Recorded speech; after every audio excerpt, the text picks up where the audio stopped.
What's up guys, this is Goro and welcome sa ating OKX Wallet tutorial series at ito ang ating episode 17 which is managing multiple wallets or multi-wallets in OKX Wallet.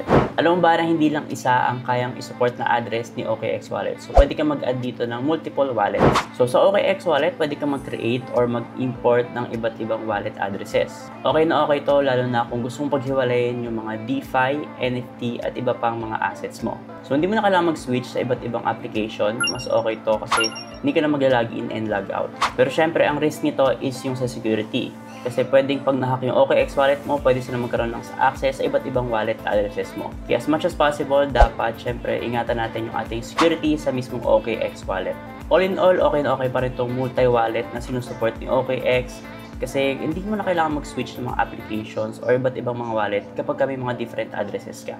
Manage multiple wallets in one app. Use OKX Wallet now. If ever nagustuhan niyo mga ganitong video, please consider subscribing. And if ever bago ka pa lang sa crypto at wala ka pang crypto wallet, please consider using OKX Wallet. So yung link is nasa description box natin or pwede mo rin scan itong QR code. With this, makakuha ka ng sign-in bonus and at the same time, meron kang minus sa mga gas fees mo or discount. Yun lang guys, and see you sa ating next video or episode ng OKX Wallet tutorial series. Ingat!